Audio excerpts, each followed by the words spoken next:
Madison Lancaster had mastered the art of being exactly what everyone expected. At 20 years old, she sat perfectly straight at the mahogany dining table in her family's Greenwich estate, nodding politely as her mother discussed the upcoming charity gala. The chandelier above cast gentle light on her blonde hair, styled in loose waves that had taken her stylist an hour to perfect. Her pearl earrings, a graduation gift from her grandmother, caught the light each time she turned her head. "Madison, darling, are you listening?" Her mother's voice cut through her thoughts. "Of course, Mom. The seating arrangements for the Children's Hospital benefit." Eleanor Lancaster smiled approvingly. "Tyler's parents will be at our table. His father is bringing the new junior senator from Rhode Island. It's an excellent networking opportunity." Madison's phone buzzed in her clutch. She ignored it, though her heart rate quickened. She knew who it was. "Tyler mentioned you two might announce your engagement at the gala," her father added, not looking up from his Wall Street Journal. Richard Lancaster rarely engaged in family conversations unless they pertained to business or social advancement. Madison's throat tightened. "Dad, we've only been dating for 18 months. "Exactly the right amount of time," Eleanor interjected. "Not too rushed, not unnecessarily prolonged. The Ashfords are excellent people. His father's political connections, our family's business portfolio. It's a natural partnership. Partnership. Not love, not passion. Partnership." Madison excused herself, claiming she needed to review notes for her Monday seminar. In the privacy of her bedroom, a sprawling space decorated in whites and soft blues that her mother had hired an interior designer for, she finally checked her phone. Sophia. "Finish the reading for Professor Chen's class. Want to study together tomorrow? My place?" Madison's fingers hovered over the keyboard. Through her window, she could see the manicured gardens, the tennis court where she'd learned to play at age 7, the greenhouse where her mother cultivated prize-winning roses. Everything beautiful. Everything controlled. Everything perfectly, suffocatingly proper. She typed quickly. "Yes, 2 p.m., Sophia." "Perfect. I'll make that tea you like." "The one that tastes like rebellion," Madison smiled. A real smile, not the practiced one she wore at dinner parties. Sophia always said Madison had 2 smiles, her Connecticut smile and her real smile. The first one never reached her eyes. Sunday afternoon arrived with October sunshine filtering through amber leaves. Madison told her mother she was meeting her study group at the Yale Library. It wasn't technically a lie. Sophia was part of her study group. She just omitted the detail that they'd be alone. Sophia's apartment was in East Rock, a neighborhood that felt worlds away from Greenwich despite being only an hour's drive. The building was old, with creaking stairs and radiators that clanged, but Sophia had transformed her small studio into something warm and alive. Books were stacked everywhere, on shelves, on the floor, on the windowsill. A tapestry from her grandmother's home in Puerto Rico hung on one wall. The scent of cinnamon and vanilla always lingered in the air. "You're early," Sophia said, opening the door. She wore faded jeans and an oversized Yale hoodie, her dark curly hair pulled into a messy bun. No makeup, no pretense. Just Sophia. Madison felt something in her chest unclench. Traffic was lighter than I expected. It was always like this, the first few minutes filled with careful small talk, as if they needed to remember how to be themselves around each other after Madison spent weekends in her other life. But then Sophia would smile, or touch her hand, or make some observation about their reading that was both brilliant and slightly irreverent, and Madison would remember why these afternoons mattered more than anything else in her carefully constructed world. They settled on the floor with their books and laptops, backs against Sophia's worn couch. The assignment was to analyze the theme of forbidden love in Victorian literature, which felt almost painfully on the nose. "Professor Chen has a sense of humor," Sophia said dryly, highlighting a passage in her copy of The Picture of Dorian Gray. "Or she knows more than we think," Madison replied. Sophia looked at her, dark eyes searching. Would that be so terrible? Someone knowing? Madison's stomach dropped. They'd had this conversation before, in fragments and half-finished sentences. "Soph. I'm not pushing. I just wonder sometimes what it would be like if you didn't have to leave every Sunday evening to go back to all of that." Sophia gestured vaguely, encompassing Madison's entire other existence. "I wonder that too," Madison admitted quietly. The afternoon light shifted, golden now, painting everything in warm tones. Sophia reached over and tucked a strand of Madison's hair behind her ear, a gesture so tender it made Madison's eyes sting. "Tell me something real," Sophia said softly. "Something from before all the yacht clubs and cotillions. Something that's just you." Madison set down her book. This was what she loved about Sophia. How she asked questions that made Madison excavate parts of herself she'd buried years ago. "When I was 8, Madison began. "Before my parents enrolled me in all the proper activities, I wanted to be a marine biologist. I had this book about coral reefs, and I'd spend hours looking at the pictures. I told my father I wanted to study the ocean." "What did he say?" "That Lancaster women didn't get their hands dirty with fieldwork, that if I was interested in environmental causes, I could chair a foundation someday, make a real impact from a position of influence." Madison laughed bitterly. "I forgot about the coral reefs, about wanting to dive deep into something beautiful and wild." Sophia was quiet for a moment, then she took Madison's hand, interlacing their fingers. "You're diving now. Maybe not into oceans, but into something real. That takes courage, too." Madison looked at their joined hands. Sophia's brown fingers intertwined with her paler ones. It felt revolutionary and terrifying. "Sometimes I think I'm a coward, living this double life, lying to everyone." "You're not lying to me," Sophia said. "And you're not lying to yourself anymore. That's not nothing, Madison." The kiss happened naturally, inevitably, like breathing. Sophia tasted like the cinnamon tea she'd been drinking. Her hands cradled Madison's face with such gentleness that Madison wanted to cry. This was what love felt like, not the performance she executed with Tyler, but this raw, honest thing that made her feel both vulnerable and strong. When they pulled apart, Sophia rested her forehead against Madison's. "I need to tell you something." Madison's heart raced. "What?" "I'm falling in love with you. Actually, I think I already fell. Past tense, completely gone." Sophia laughed nervously. "And I know this is complicated. And I know you have your whole Connecticut life. And I'm not trying to pressure you, but I needed you to know that this isn't just—" "I don't know what I'm saying. Say it again," Madison whispered. "What part?" "The love part." Sophia smiled. That brilliant, uninhibited smile that made Madison's world tilt on its axis. "I love you, Madison Lancaster. I love your real smile and your brilliant mind, and the way you argue about Bronte versus Austen. I love that you pretend to hate my taste in music, but I caught you humming the Smiths last week. I love—" Madison kissed her again, deeper this time, trying to communicate everything she couldn't say out loud. Not yet. But Sophia understood. She always did. They spent the rest of the afternoon tangled together on the couch, sometimes studying, sometimes just talking, sometimes sitting in comfortable silence. Madison took out her Motorola Razr, the flip phone everyone in her social circle carried, and snapped a photo of their stacked books, Sophia's hand resting on top of them. "Evidence of our scholarly dedication," Madison joked. "Very academic," Sophia agreed, then grabbed the phone and took a selfie of them both, Madison's head on her shoulder, both of them laughing.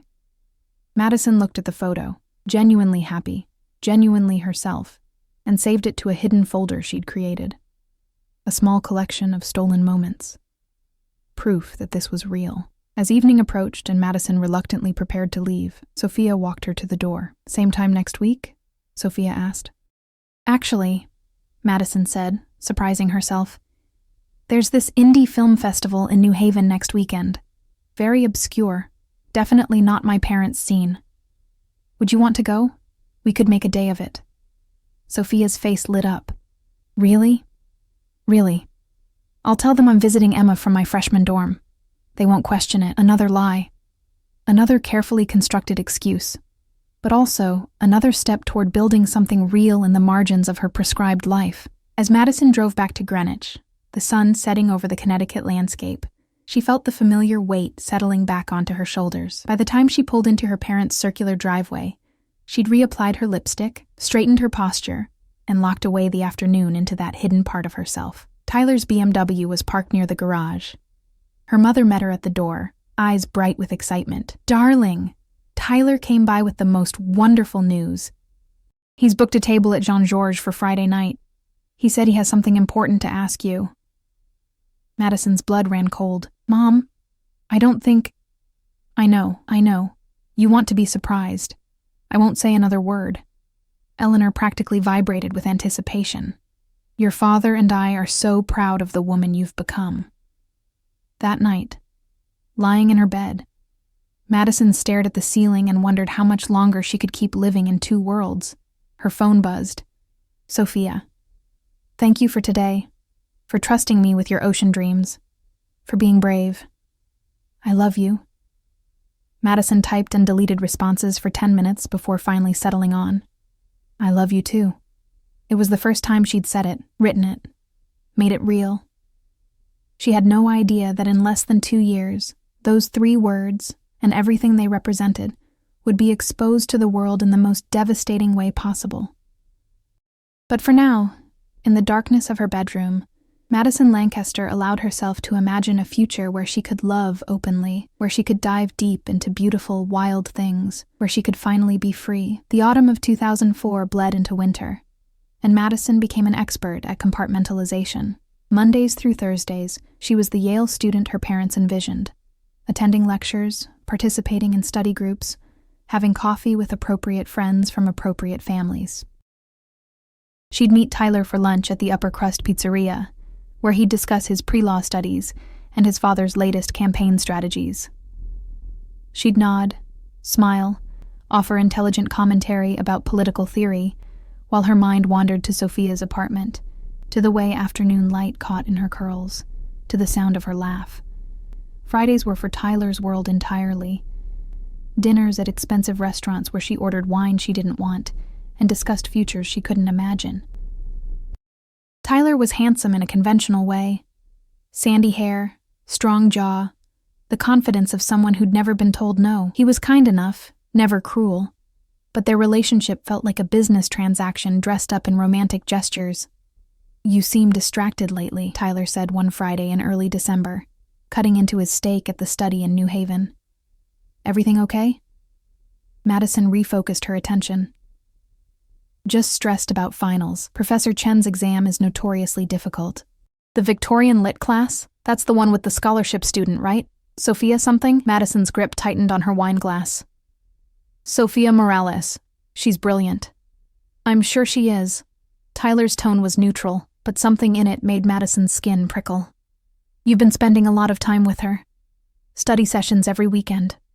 "She's my study partner for that class. We're working on our final paper together." Tyler reached across the table, taking her hand. His touch felt wrong, too presumptuous, too possessive. "I just miss you. Feels like I barely see you anymore." Guilt churned in Madison's stomach, not because she was neglecting Tyler, but because she felt guilty about not feeling guilty enough. She was lying to him, yes, but the lie itself didn't bother her as much as the fact that she had to lie at all. "I'm sorry," she said, because it seemed like what she should say. "After finals, things will calm down," but that was a lie too. After finals came winter break, which meant 3 weeks in Greenwich with no escape, no Sophia, no truth. Just endless charity events and family obligations, and Tyler's increasingly obvious intention to propose. The weekend before finals, Sophia suggested something reckless. "Come to my family's Christmas party," she said, lying on her stomach on her bed, textbooks spread around her, in Hartford. "Nothing fancy, just my Tia's house, lots of food and loud music and people who won't judge you for having a second plate of Pernil." Madison looked up from her laptop, where she was supposed to be writing about Emily Dickinson's reclusive nature, another topic that felt uncomfortably relevant. "Sophia, I can't just show up at your family's Christmas party." "Why not? You could tell your parents you're going to Emma's thing. You're already lying about everything else." Sophia said it lightly, but Madison heard the edge underneath. They'd been having this conversation in various forms for weeks now. Sophia never demanded Madison come out or leave Tyler, but her frustration was becoming harder to hide. And Madison understood how exhausting it must be to love someone who could only exist freely in secret. "That's not fair," Madison said quietly. Sophia sat up, pulling her knees to her chest. You're right. I'm sorry, sometimes I forget that you have this whole other life. And then something reminds me, like Tyler calling you during our study sessions, or you mentioning some gala, and I remember that I'm the secret. That this, she gestured between them, only exists in the margins. Madison moved to sit beside her, taking her hand. You're not a secret because I'm ashamed. You know that, right? I know. Intellectually, I know. Sophia leaned her head on Madison's shoulder. But emotionally, sometimes it feels like I'm something you're hiding because I'm not good enough for your world. That's not true. You're too good for my world. That's the problem. They sat in silence for a while, the radiator clanging its familiar rhythm. Outside, snow had started to fall, dusting the streets of East Rock in white. I'm scared, Madison admitted. I'm terrified of what happens if I tell the truth. My parents would disown me. I'd lose my trust fund, maybe my spot at Yale if my father makes enough calls. And Tyler, God, I don't even know what Tyler would do. So we keep doing this? Indefinitely? I don't know. I just need time to figure it out. Sophia pulled back to look at her. I'll wait. But Madison, you need to understand. I can't do this forever. At some point, loving you in secret is going to break me. The words hung between them, heavy with truth. Madison wanted to promise she'd fix everything, that she'd find a way to have both lives. But she knew that was impossible. You couldn't serve two masters. Eventually, she'd have to choose. Let me get through winter break, Madison said. After that, I'll start, laying groundwork, pulling away from Tyler. Maybe I can tell my parents I want to focus on graduate school applications, buy myself some time. It wasn't a real plan, and they both knew it. But Sophia nodded anyway, and they spent the rest of the afternoon studying, pretending that love could exist in liminal spaces forever. Winter break was worse than Madison anticipated. Her mother had planned every day with military precision, shopping trips to Manhattan, tea with family friends, dress fittings for upcoming events. Madison smiled through all of it, her Connecticut smile firmly in place, while inside, she felt like she was suffocating. Tyler came by the Lancaster estate frequently. On Christmas Eve, he pulled Madison into the greenhouse, her mother's pride and joy, filled with exotic orchids and roses that bloomed even in December. I wanted to give you your present in private, he said, producing a small velvet box. Madison's heart stopped. This was it, the moment she'd been dreading. But when Tyler opened the box, it revealed a delicate gold bracelet with a single diamond charm. Not a ring. I know we haven't talked about the future explicitly, Tyler said, fastening it around her wrist. But I want you to know that I'm serious about us. About building a life together. The bracelet felt like a shackle. Madison looked at it, then at Tyler's earnest face, and felt a wave of despair. This was what her life would be. Beautiful things that trapped her, kind gestures that built walls around her truth. It's beautiful, she managed. Thank you. Tyler kissed her, and Madison closed her eyes, trying not to think about how different it felt from kissing Sophia, how empty, how performative. That night, alone in her room, she texted Sophia, I miss you. 23 days until spring semester. Sophia, I'm counting too. Te extraño, mi amor. Madison stared at the Spanish words, which Sophia had been teaching her slowly. I miss you, my love. She typed them back, feeling the weight of them, the truth of them. The only moment of genuine joy during break came from an unexpected source. On New Year's Day, while her parents hosted their annual brunch, Madison escaped to her father's study to take a call from Emma. It was actually Sophia, calling from her tia's kitchen in Hartford, music and laughter in the background. How's the prison of good manners? Sophia asked. Exhausting. How's your family? Loud, opinionated, completely themselves. Sophia paused. I told my mom about you, Madison's breath caught. You what? Not everything. But I told her I was seeing someone special. She asked if it was serious, and I said yes. What did she say? She said she could hear it in my voice when I talk about you, that I sound different, happier. Sophia's voice softened. She wants to meet you someday, when you're ready. The idea of meeting Sophia's mother, of being introduced as her girlfriend, felt impossible and wonderful and terrifying all at once. In Sophia's world, love wasn't a shameful secret. It was celebrated, shared, woven into the fabric of family life. "I want that too," Madison said. "Someday." "Someday," Sophia echoed, but Madison heard the question in it. When? Classes resumed in late January, and Madison threw herself into the spring semester with renewed purpose. She'd made a decision during break. She would start creating distance from Tyler. Slowly, carefully, so as not to cause suspicion. She'd become busier with school, less available, until the relationship naturally faded. It was cowardly, she knew, but it felt safer than a direct confrontation. Tyler, however, had other plans. "I've been thinking," he said over dinner in early February, "about graduation. It's only a year and a half away. Seems further when you're in the middle of midterms," Madison deflected. "My father suggested I started his firm right after. Work my way up, maybe run for local office in a few years." Tyler reached across the table. "I'd want you with me for all of that, as my wife." There it was.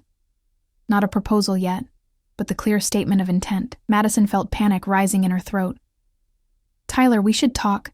I know it's early to discuss specifics, but I wanted you to know where I stand, where I see us going." He smiled, confident in his vision of their future. "You'd be amazing as a political wife. You have the grace, the intelligence, the right background. The right background. Not, I love you. Not, I can't imagine my life without you. Just credentials, like she was a candidate he was interviewing." "I need to focus on school right now," Madison said carefully. "Can we table this conversation until after finals?" Tyler looked disappointed but nodded. "Of course. I'm sorry, I'm getting ahead of myself. I just want you to know how committed I am to us." That night, Madison broke down in Sophia's apartment. "He's planning our whole future, and I can't even tell him the truth about who I am." She sobbed into Sophia's shoulder. "I'm such a coward." Sophia held her, stroking her hair. "You're not a coward. You're scared. There's a difference." "Is there?" "Yes." Sophia pulled back to look at her. "A coward would have never taken the risk to love me. Would have never let herself feel this. You're brave, Madison. You're just not ready yet." "What if I'm never ready?" Sophia's expression grew serious. "Then we need to talk about what that means for us." The conversation they'd been avoiding hung in the air between them. Madison knew Sophia was right. They couldn't exist in this limbo forever, but the alternative felt impossible.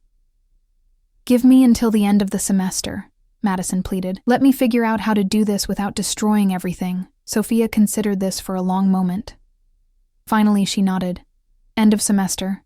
But Madison, I need you to actually try, not just avoid Tyler and hope it resolves itself."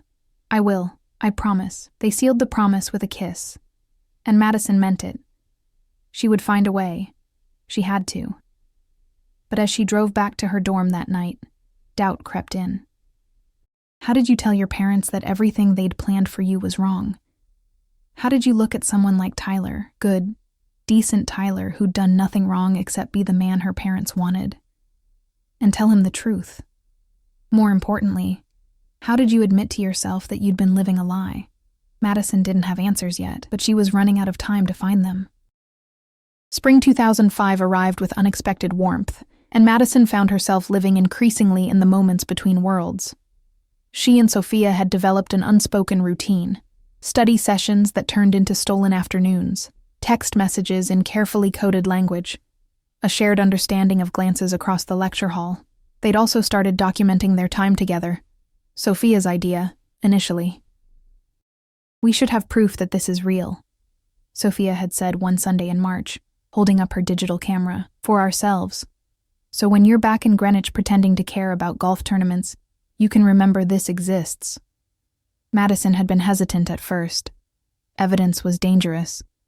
But Sophia had been persistent, and Madison found herself unable to resist the idea of capturing these moments, the only times she felt completely alive. The photos accumulated in Madison's Motorola Razr, Sophia laughing at something Madison said. Both of them crammed into Sophia's tiny kitchen making pasta, Madison's head on Sophia's lap while Sophia read aloud from Garcia Marquez. Madison created a hidden folder, Password protected where she kept them safe. Her secret archive of truth. Videos, too. Short clips of their ordinary extraordinariness. Sophia singing off-key to Radiohead while cooking. Madison attempting to dance salsa and failing spectacularly. Both of them debating the merits of various poets with the kind of passion that only literature students could muster. "You're beautiful when you argue about Sylvia Plath," Sophia said one afternoon, filming Madison with her camera. "Stop it." Madison laughed, hiding her face. "Never. I'm preserving this for posterity. Future generations need to know that Madison Lancaster had very strong opinions about confessional poetry. These were the moments Madison treasured most, when they weren't weighted down by the impossibility of their situation, when they could just be two people in love, young and alive and free. But reality had a way of intruding. In April, Madison's mother called with news. The Lancasters were hosting a garden party for Tyler's father's Senate campaign. 200 guests, black tie optional, and Madison was expected to attend as Tyler's date. "It's essentially a coming-out party for you two as a couple," Eleanor said, oblivious to the irony of that particular phrase. "Everyone who matters will be there." Madison sat in the Yale Library, surrounded by students cramming for midterms, and felt her two worlds colliding. The party was the same weekend as Sophia's birthday. "I can't make it that weekend," Madison tried. "I have a major paper due." "Madison, this is non-negotiable. Tyler's father specifically requested you be there. Do you understand what this means for our family, for your future? My future. Always defined by others, never by herself." "Yes, Mom. I'll be there." She hung up and immediately texted Sophia. "We need to talk." They met at their usual spot, a bench near the Yale Peabody Museum, relatively private but public enough not to raise suspicions. Madison explained about the party, about missing Sophia's birthday, watching Sophia's face carefully control disappointment. "It's fine," Sophia said, but her voice was tight. "I understand. Soph, I'm sorry. If there was any way..." "I said it's fine." Sophia stood abruptly. "You should go. I have class. Please don't do this. Don't shut me out." Sophia turned back, and Madison saw tears in her eyes. "What am I supposed to do, Madison? Smile and say it's okay that you're choosing your fake relationship over my actual birthday?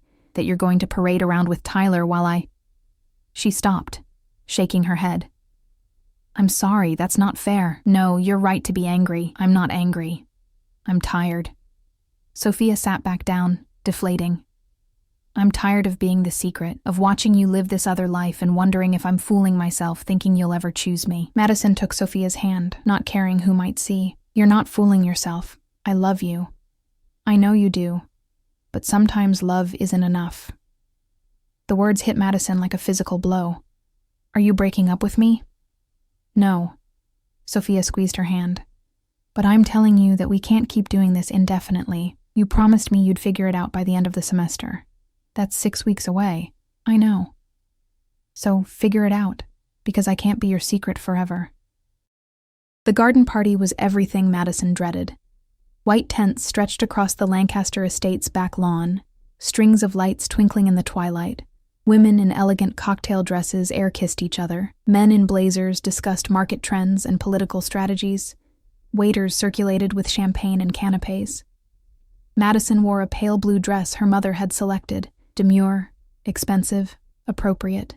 Tyler stood beside her, his hand resting possessively on the small of her back, introducing her to senators and socialites and donors. "This is Madison, my girlfriend," he'd say, and each time, Madison felt a piece of herself die. Senator Ashford pulled Madison aside during dinner. "Tyler speaks very highly of you," he said, his politician's smile warm but calculating. "Says you're quite the scholar. I enjoy my studies. Yale education, proper family, intelligent conversation." He nodded approvingly. "You'll be an asset to his future, to our family's legacy." An asset. Not a person.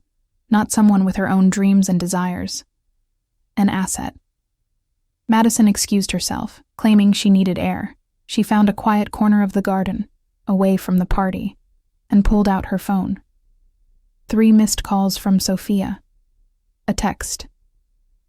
"Happy birthday to me, I guess. Hope the party's everything you wanted." The bitterness in the message was unlike Sophia. which made it hurt more. Madison called back, but it went to voicemail. Saf, I'm so sorry. I hate that I'm here and not with you. I hate all of this. Madison's voice broke. I don't know how to fix this, but I'm going to. I promise. She hung up, staring at the hidden folder on her phone, photos of the two of them laughing, kissing, being themselves. Such a contrast to where she stood now, in a borrowed dress, at a party celebrating a future she didn't want, living a life that felt like it belonged to someone else. There you are. Tyler's voice made her jump. She quickly locked her phone. People are asking for you. I just needed a minute. Tyler studied her face in the dim light. You've been different lately. Distant. I've been stressed about finals. Is that all it is? He moved closer. Because sometimes I feel like you're somewhere else entirely. Like you're here physically, but mentally you're, I don't know, somewhere I can't reach. It was the most perceptive thing Tyler had ever said to her. Madison felt a flash of guilt, not for betraying him, but for underestimating him. He wasn't cruel or stupid. He was just wrong. Wrong for her.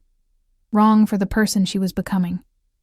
Tyler, she began, but he cut her off. I know what we have isn't passionate. I'm not naive. He took her hands.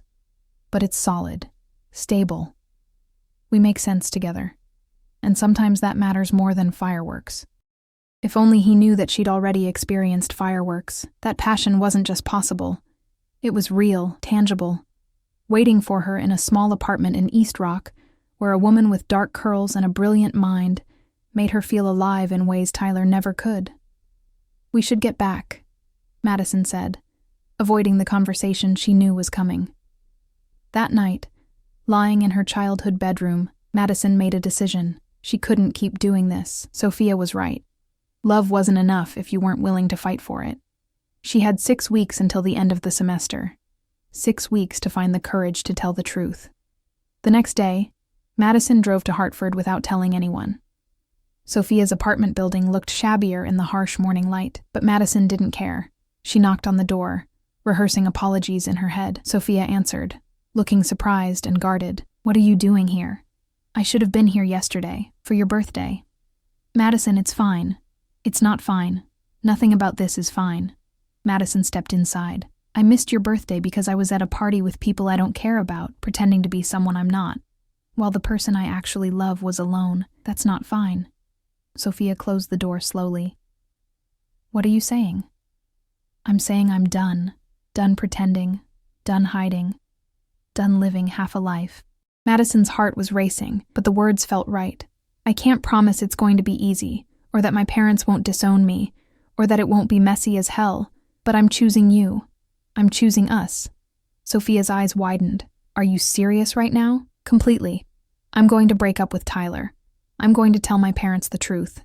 And whatever happens after that, we'll figure it out together. Sophia crossed the room and pulled Madison into a fierce hug. You're sure? Because if you're not ready... I'm terrified, but I'm sure. Madison pulled back to look at her. I've been so scared of losing everything, but I realized I've already lost the most important thing, myself, and I can't get her back while I'm living a lie. They spent the rest of the day planning. Madison would wait until after finals. She couldn't afford to have her parents pull her out of school mid-semester, but then she'd tell Tyler, then her parents. It would be brutal, but it would be honest. What if they cut you off financially? Sophia asked, ever practical. I'll get a job, apply for scholarships, figure it out. Madison laughed, a little hysterically. God, I'm going to be so broke. Welcome to the real world, Sophia smiled. It's not as scary as you think. That evening, Sophia gave Madison her birthday present, a worn copy of Audre Lorde's poetry, inscribed with, For Madison, who's learning to be brave. Your truth matters. I love you. So, Madison held the book like it was precious, because it was. It represented everything Sophia had given her. Permission to be herself, courage to want more, proof that love could be revolutionary. Thank you, Madison whispered. For waiting. For believing in me when I didn't believe in myself. Always, Sophia said, and kissed her. Outside, spring rain started to fall, washing away winter's last remnants. Inside Sophia's small apartment, Madison felt something shift, a loosening of the invisible chains she'd worn for so long. She didn't know yet that this feeling of freedom would be short-lived, that the evidence of her truth, safely hidden in her phone, would become her undoing, that in just over a year, everything she'd built with Sophia would be exposed in the cruelest possible way. But for now, she allowed herself to believe that honesty would be enough, that love could conquer fear, that she could finally be free. Finals ended in mid-May 2005, and Madison felt like she was standing on the edge of a cliff. She'd spent weeks rehearsing the conversation with Tyler in her head, trying out different approaches. The kind breakup, the honest breakup, the vague "I need to find myself" breakup. None of them felt adequate, because how do you tell someone you've been living a lie without destroying them in the process? Sophia had been patient but firm. "The longer you wait, the worse it gets," she'd said gently, like ripping off a Band-Aid. Madison knew she was right, so on a Saturday afternoon in late May, she asked Tyler to meet her at East Rock Park, neutral ground, away from their usual haunts. He arrived in his BMW, looking confused. "This is kind of far from campus. Is everything okay? We need to talk." Tyler's expression shifted. That's never good. They walked along the trail in silence, Madison's heart hammering. When they reached a relatively private spot overlooking the city, she forced herself to speak. "Tyler, I can't do this anymore." "Can't do what?" "Us. This relationship." Madison's voice shook. "I've been trying to be the person everyone wants me to be, but I can't. It's not fair to you or to me." Tyler stared at her. "Where is this coming from? Did something happen?" "Yes. No, I mean..." Madison took a breath. "I'm not who you think I am. I've been pretending for so long that I almost forgot myself, but I can't anymore." "Madison, you're not making sense." Tyler reached for her hand, but she pulled away. "I've been seeing someone else." The words hung in the air. Tyler's face went through several emotions. Confusion, hurt, anger, before settling on something harder. "Who?" His voice was cold. "That doesn't matter." "The hell it doesn't. Is it someone from Yale? One of those guys from your study group?" Madison almost laughed at the assumption. "No, it's not." She stopped herself. This wasn't the time for the full truth. One revelation at a time. "It doesn't matter who. What matters is that I can't keep lying to you."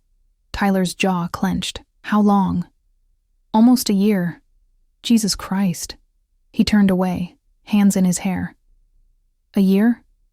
We've been together for 2 years, and for half of it you've been..." He couldn't finish the sentence. "Did you ever actually care about me?" The question hit harder than Madison expected. "Yes, I did. I do. You're a good person, Tyler. But I'm not in love with you. I don't think I ever was. Then why? Why waste 2 years of my life? Why let me introduce you to my family? Why let my father plan..." He stopped abruptly. Madison's stomach dropped. "Plan what?" Tyler laughed bitterly. "Nothing. Doesn't matter now." But Madison understood. The engagement ring. Tyler's increasing hints about the future. His father's pointed comments about Madison being an asset. They'd been building toward a proposal, probably over the summer. "Tyler, I'm so sorry. Don't." His voice was sharp. "Don't apologize like this is just some unfortunate situation. You lied to me. For a year. While I was..." He shook his head. "Who is he?" "I told you it doesn't matter. It matters to me." Tyler's composure finally cracked. "I deserve to know who I'm losing to." Madison felt trapped. She couldn't tell him the whole truth. Not here. Not now. "Someone who sees me differently than you do. Someone I can be myself with." Oh, that's rich. "So I'm the bad guy because I loved you for who I thought you were. Because I wanted to build a future with you." "No, you're not the bad guy. Neither am I. We just want different things, clearly." Tyler pulled out his car keys. "I need to go. Can we..." "No, we can't." He paused, looking at her with something between pain and disgust.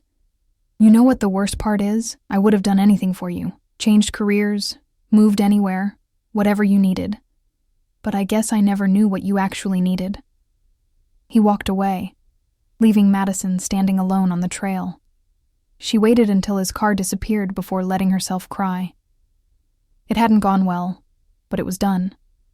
One truth spoken, one lie ended. Now came the harder part, her parents. Madison waited until Sunday dinner the following week. The Lancaster family sat around their formal dining table, her father discussing market trends, her mother planning the summer social calendar. "I need to tell you both something," Madison said, interrupting a discussion about the yacht club's annual regatta. Eleanor looked up, annoyed at the disruption. "Can it wait until after dinner?" "No, it can't." Richard set down his fork, eyebrows raised. "This sounds serious. Tyler and I broke up." Silence. Then Eleanor's fork clattered against her plate. "You what?" "We ended things last weekend." "Madison, what on earth happened?" Her mother's voice pitched higher. "Did you have a fight? These things can be worked out." "It wasn't a fight. I ended it, and it's final." Richard leaned back, studying his daughter. "Why?" This was the moment. Madison could feel it, the precipice. She could tell them a partial truth. Say she and Tyler weren't compatible, buy herself more time, or she could jump. "Because I'm in love with someone else." Eleanor's hand flew to her chest. "Who?" "Why haven't we met him?" "You haven't met them because I knew you wouldn't approve." Madison's voice steadied. "And it's not a him." The silence that followed was deafening. Madison watched understanding dawn on her parents' faces. First confusion, then shock, then something darker. "What are you saying?" Richard's voice was dangerously quiet. "I'm saying I'm in a relationship with a woman. I have been for over a year. Her name is Sophia." Eleanor made a sound like she'd been physically struck. No, this is ridiculous. You're confused, Madison. You've been under stress with school." "I'm not confused. I've never been more certain of anything." "This is unacceptable," Richard said, his lawyer voice emerging. "I won't have this in my house. It's not in your house. It's my life." "Your life?" Eleanor's voice rose hysterically. "Your life that we've paid for? The education, the opportunities, the connections, and this is how you repay us? By... She couldn't even say it. "I'm not trying to hurt you. I'm trying to be honest." "Honest?" Richard stood abruptly.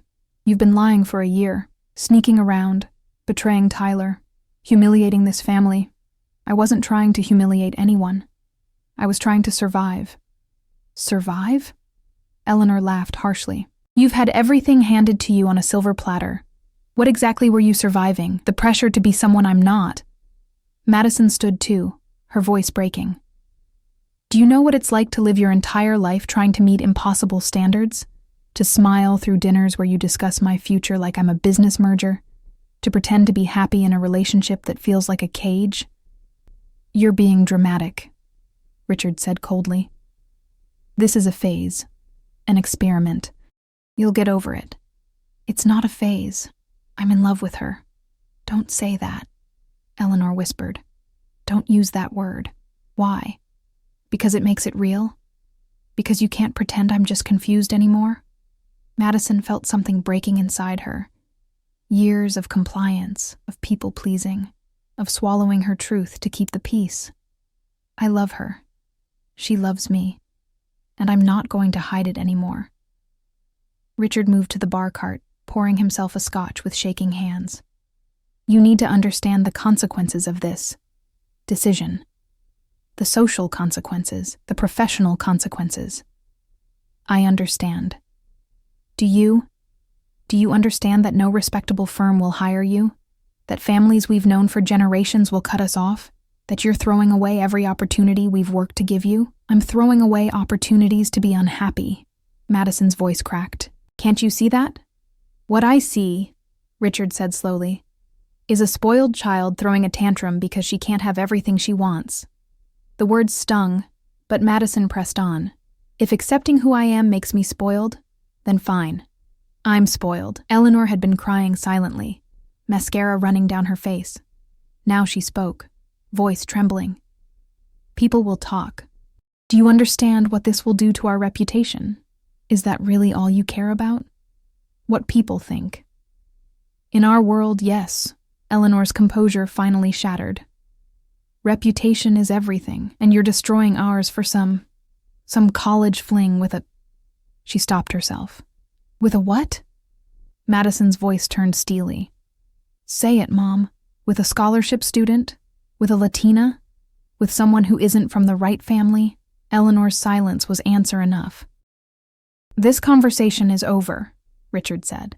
You have until the end of the week to come to your senses. If you persist in this lifestyle choice, there will be consequences. What kind of consequences? Financial consequences, educational consequences. He drained his scotch. We will cut you off completely. No more tuition, no more allowance, no more trust fund. You'll be on your own. Madison had known this was coming, but hearing it stated so baldly still hurt. Fine. Fine? Eleanor looked at her in disbelief.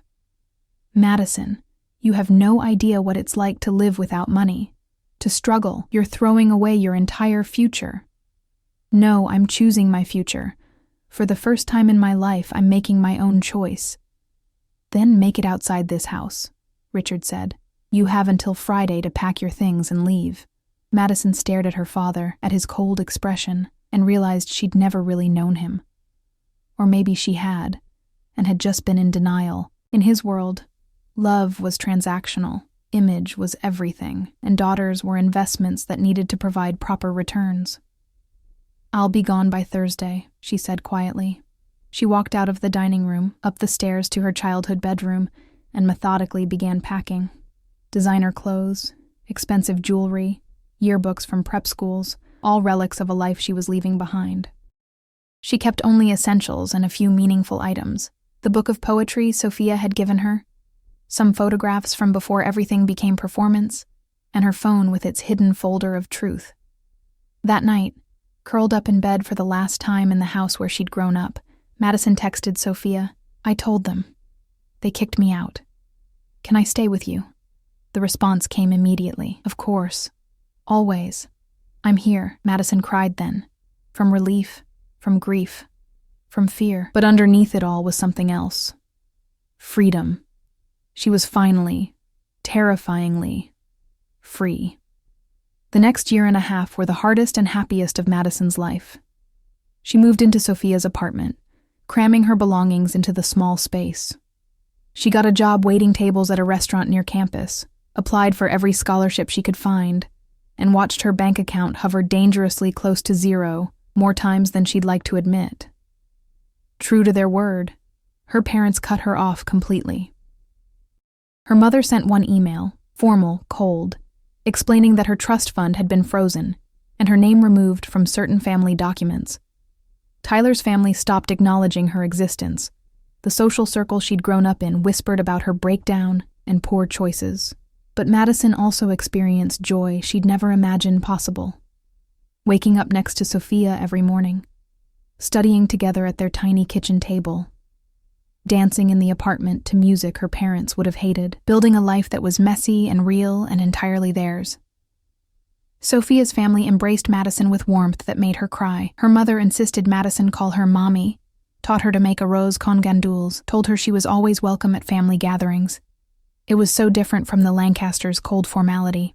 You're good for my daughter, Sophia's mother said one Sunday, after a loud, chaotic family dinner. You make her light up.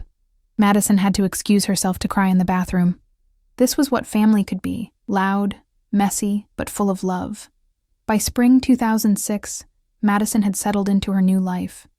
She'd made the dean's list despite working 20 hours a week. She and Sophia had talked about getting an apartment together after graduation, maybe in New York. The future felt uncertain but possible. That's when Tyler came back into the picture. He'd seen Madison around campus occasionally, hard to avoid completely at Yale, but they'd never spoken, until one day in late May when he showed up at the restaurant where she worked. Madison was wiping down tables after the lunch rush when she spotted him at the hostess stand. Her stomach dropped. Tyler, what are you doing here? I need to talk to you. He looked different, harder somehow, with dark circles under his eyes. I'm working. Please, just 5 minutes. Against her better judgment, Madison led him to a corner booth. What is it?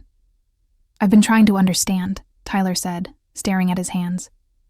For a year now. Trying to make sense of how I could have been so blind. Tyler, we've been over this. Who is she? His eyes met hers. This Sophia person. I need to know who took you from me. Madison's blood ran cold. How do you know her name? Your phone. That night at your parents' house before everything imploded. I saw a text notification. Tyler's voice was bitter. I didn't think much of it then. But after you broke up with me, I started putting pieces together. All those study sessions, your distance, everything. You need to let this go. I can't. Tyler leaned forward. Do you know what the past year has been like for me? Explaining to everyone why my girlfriend left me? Watching my father's political allies whisper about how I couldn't even keep a relationship together? My parents blame me for not seeing the signs, for not being man enough to stop. Madison's voice was firm. I'm sorry you've been hurt. I really am. But this is over. We're done. Are we? Because from what I've heard, you're still at Yale, still with her, still living your little fantasy while I'm left dealing with the fallout. There was something in his tone that frightened Madison, a darkness she'd never seen before. I have to get back to work, she said, standing. Tyler grabbed her wrist, not hard but firm enough to make her sit back down. I just want to understand. What does she have that I don't? It's not about what she has. It's about who I am. Which is what? A lesbian? Tyler said the word like it tasted bad. A year ago you were straight, or at least you seemed to be. I was never straight. I was just good at pretending. Something shifted in Tyler's expression. Prove it. What? Prove that this is real. That you didn't just throw away everything we had for some experimental college phase. Madison pulled her wrist free and stood. I don't have to prove anything to you. We're done. Leave me alone. She walked away, heart pounding. But she could feel Tyler's eyes on her back, could sense something toxic brewing beneath his hurt. She should have told Sophia about the encounter. Should have mentioned Tyler's strange behavior. But she didn't want to worry her, didn't want to introduce darkness into their happiness. It was a decision Madison would regret for the rest of her life. The last weeks of the semester passed in a blur of finals and planning. Madison and Sophia decided to stay in New Haven for the summer. They both had jobs, and rent was cheaper when students left for break. This time next year we'll be graduating, Sophia said one evening in early June, lying on their bed. Can you believe it? Feels surreal. Madison traced patterns on Sophia's arm. 2 years ago I couldn't have imagined this life. Us. Any regrets? About us? Never. Madison kissed her softly. About how we got here? Sometimes. I wish I'd been braver sooner. Wish I hadn't wasted time pretending. You weren't wasting time. You were surviving. Sophia cupped Madison's face. And you did what you needed to do to get here. That's what matters. They fell asleep, tangled together, safe in their small apartment, unaware that miles away, Tyler Ashford sat in his dorm room, Madison's name pulled up on his laptop screen, nursing his wounded pride and plotting revenge. The next morning, Madison's phone was missing. She'd left it on the restaurant break room table during her shift. When she came back from serving customers, it was gone. Did anyone see my phone? She asked her co-workers. No one had. Madison reported it to the manager, filed a report with campus security, but the phone was gone. Probably just stolen, Sophia said, trying to comfort her. Happens all the time, I guess. Madison felt uneasy but couldn't pinpoint why. I had some photos on there I wish I'd backed up. Photos of what? Us. Our adventures. Our life. Sophia pulled her close. We'll make new memories, better ones. But Madison couldn't shake the feeling that something was wrong, that the missing phone meant something more than simple theft. She had no idea that Tyler had paid a busboy $50 to swipe it from the break room, that he was currently scrolling through the hidden folder labeled Truth, that he was seeing photos and videos of Madison and Sophia, kissing, laughing, being together in ways that made it undeniably clear this wasn't a phase or an experiment. This was love. Real, undeniable love. And Tyler, in his hurt and rage, decided that if he couldn't have Madison, he'd make sure everyone knew the truth she'd tried so hard to control. The next day, a MySpace profile appeared with an anonymous username. The first post was titled, The perfect Connecticut princess has a dirty secret, and attached to it were dozens of photos and several videos of Madison and Sophia together.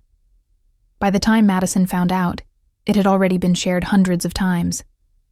Her carefully controlled truth had become public property, and there was no taking it back. Madison first learned about the MySpace post from a stranger. She was walking to her morning shift at the restaurant when a girl from her Victorian literature class approached her, phone in hand. "Hey, Madison? I don't know if you've seen this, but..." The girl looked genuinely concerned. "Someone posted something about you online. It's pretty bad." Madison's stomach dropped even before she saw the screen. The photos were there, her and Sophia kissing, dancing, curled together on the couch. Videos of them laughing, being tender, being themselves, all captioned with venomous commentary about deception, lies, and Madison's secret life. The world tilted. When was this posted? Madison's voice came out strangled. "Last night, I think. It's been shared a lot. I'm really sorry." Madison ran. Not to the restaurant, but to Sophia's apartment, their apartment now. She burst through the door to find Sophia already at her laptop, tears streaming down her face. "Soph, they're everywhere," Sophia whispered. "The photos, the videos. People are sharing them, commenting. Someone made a blog post. There's a thread on a Yale forum." She looked up at Madison with devastation in her eyes. How did this happen? Madison's mind raced back to her missing phone. Tyler. It has to be Tyler. He's the only one who would... She pulled out her new phone, scrolling to MySpace. Her hands shook as she read the comments. Disgusting. Her poor boyfriend. This is what's wrong with society. She should be ashamed, but also brave. Love is love. Good for her. The range of responses was dizzying. Some people defended them, but others were cruel in ways Madison hadn't imagined possible, slurs she'd never been called before. Threats, suggestions that they should be expelled, punished, worse. "We need to contact MySpace, get it taken down," Madison said, forcing herself to think practically even as panic clawed at her throat. "I already tried. They said it doesn't violate their terms because it's not technically harassment and you're both adults." Sophia's voice was hollow. "Madison, what are we going to do?" Before Madison could answer, her phone rang. Her mother. "Do not answer that," Sophia said quickly. But Madison did anyway. Maybe a part of her hoped her mother was calling out of concern, out of love. That hope died quickly. "What have you done?" Eleanor's voice was pure fury. "Your father's business associates are sending him links to pornographic pictures of you and some, they're not pornographic. I don't care what you think they are. They're everywhere. People we know, people whose respect we've spent decades earning, are seeing our daughter engaged in deviant behavior."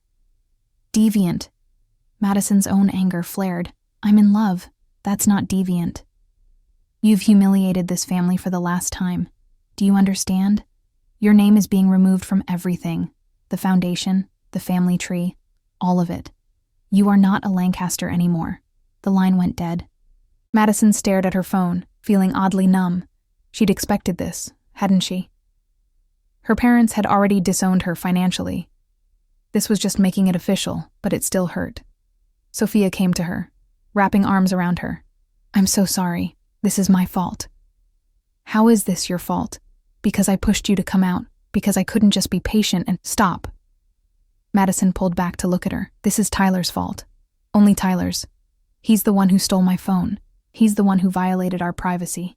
He's the one who weaponized our love. But what do we do now? Everyone knows. The whole school, our families, everyone." Madison took a shaky breath. "We survive. We keep going. What other choice do we have?" The next 72 hours were brutal. Madison couldn't go anywhere without stares. Her restaurant manager called and suggested she take a few days off for everyone's comfort. Translation: customers were uncomfortable. Sophia received hate mail slipped under their apartment door. Someone spray-painted a slur on the building's entrance. But there were also unexpected allies. Professor Chen called Madison into her office. "I want you to know that I've reported this incident to the dean. What happened to you is a violation of privacy and potentially harassment." Will anything happen to Tyler? Madison asked. Professor Chen's expression turned sad. Unless we can prove he's the one who posted it, probably not. Anonymous accounts are difficult to trace. But Yale is investigating. That evening, Sophia's family called. Madison braced for rejection, but instead heard Sophia's mother's warm voice. Mija, we saw what happened. We want you to know we love you. Both of you. Sophia cried through the entire conversation. Thank you, Mommy. Thank you. No thanks needed. This is what family does. We show up. A pause. Do you girls need anything? Money? A place to stay? They didn't take the money, but the offer alone meant everything. Madison's own family sent lawyers instead. A cease and desist letter arrived, threatening legal action if Madison spoke to the press about being a Lancaster. They wanted to control the narrative, distance themselves from the scandal. But the narrative had already spiraled beyond anyone's control. News outlets picked up the story. Not major ones, but blogs and local papers. Yale student's secret relationship exposed in viral post, read one headline. Some framed it as a cautionary tale about internet privacy. Others focused on the LGBT angle, either celebrating or condemning them. Madison felt like she was living in a fishbowl, every aspect of her life dissected by strangers. I can't do this, she told Sophia one night after reading particularly vicious comments. I can't be the poster child for whatever people think this is. You're not a poster child. You're just a person trying to live. Sophia took her hand. But I understand if this is too much. If you want to what? Break up? Run away? Madison shook her head. No, I didn't go through all of this to give up now. Then what do? We take back the narrative. The idea came to Madison during a sleepless night. If people were going to talk about them anyway, they should at least tell the truth on their own terms. She found a sympathetic journalist, a woman who wrote for a progressive blog about LGBT issues. They met at a coffee shop in New Haven, and Madison told their story from the beginning. The pressure to be perfect, falling in love with Sophia, the fear of coming out, her parents' rejection, and finally, Tyler's revenge. I want people to understand that we're not a scandal, Madison said. We're just two people who fell in love. Yes, I made mistakes. I should have been honest with Tyler from the start. But what he did, stealing my phone, posting private photos without consent, that's not heartbreak. That's violation. The article went live 2 days later. Behind the viral photos, a love story and a violation of privacy. It was honest, raw, and completely Madison's voice. She didn't apologize for loving Sophia. She apologized for the deception, but stood firm in her truth. The response was mixed, but more positive than she'd expected. Comments ranged from supportive to critical, but many people appreciated the honesty. Some shared their own coming-out stories. Others condemned the invasion of privacy regardless of their feelings about same-sex relationships. Tyler's name never appeared in the article. Madison couldn't prove he was responsible. But enough people connected the dots. His reputation at Yale took a hit.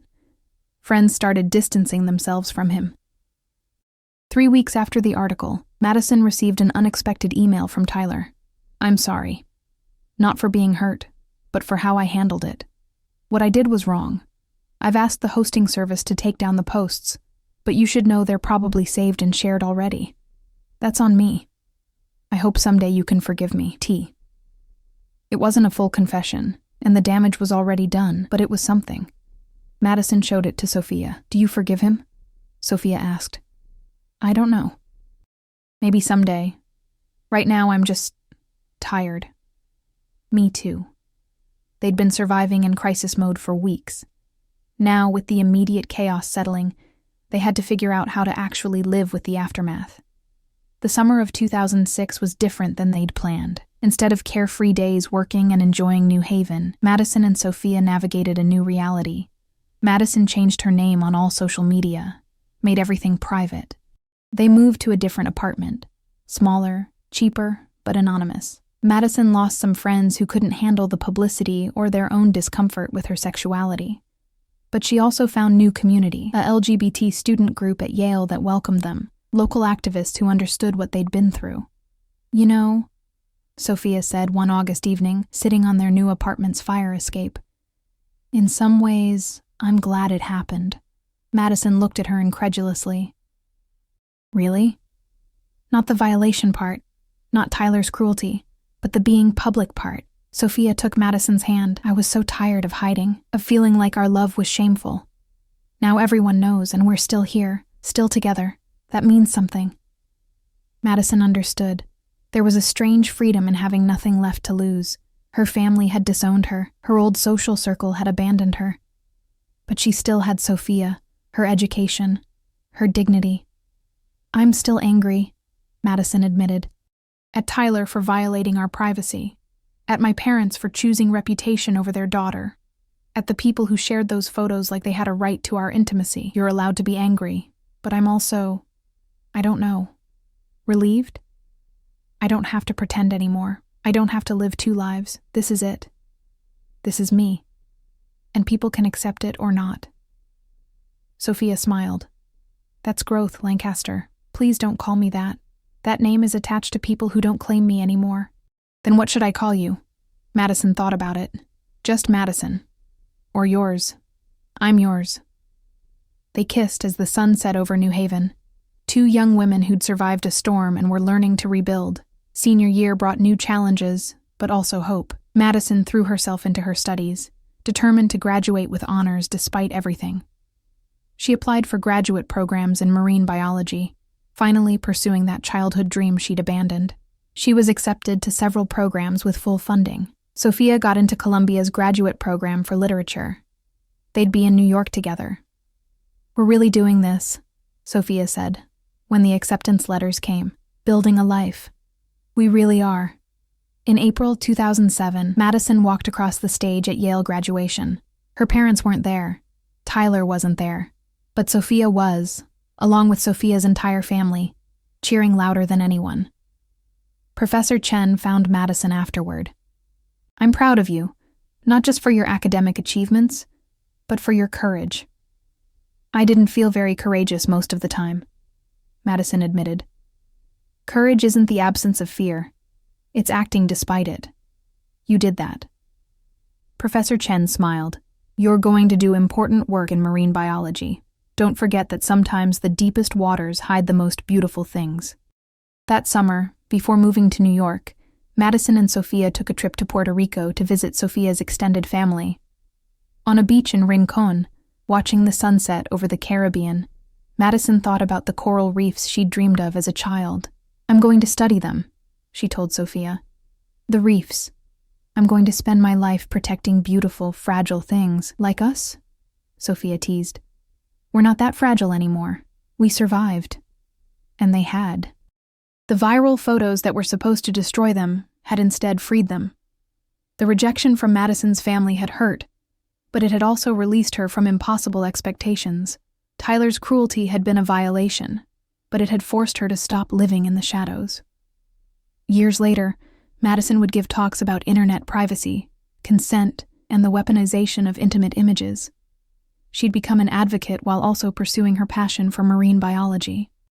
She and Sophia would get married in 2015 when it became legal nationwide, surrounded by chosen family. Madison's parents never reached out.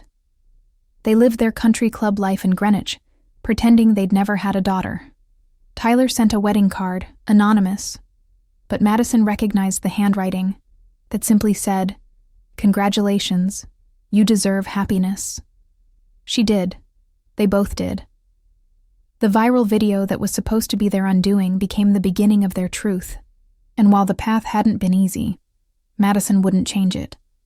Because in losing everything her family valued, money, status, reputation, she'd found something more valuable, herself. On their 5th wedding anniversary, Sophia showed Madison something she'd saved, the original blog post that had exposed them, archived for posterity. Should we be upset that this still exists? Sophia asked. Madison studied the photos, young, scared, but undeniably in love. No. It's part of our story, the painful part, but also proof that we survived. And thrived, Sophia added, and thrived, Madison agreed. They'd never said who Madison really loved, not in the way her Connecticut world demanded, She'd never stood up at a gala and announced it, never made it neat and palatable for her parents' social circle. Instead, a viral video had revealed everything, messily, painfully, without permission. But from that chaos came truth, and from that truth came freedom. And really, Madison thought, wasn't that worth more than all the pearls and politeness in the world? If this story touched your heart, remember, love is always worth fighting for. Coming out isn't always clean or easy, but living authentically is the bravest thing you can do. Share this story with someone who needs to hear it. And always, always choose truth over perfection. Sonnet 4.5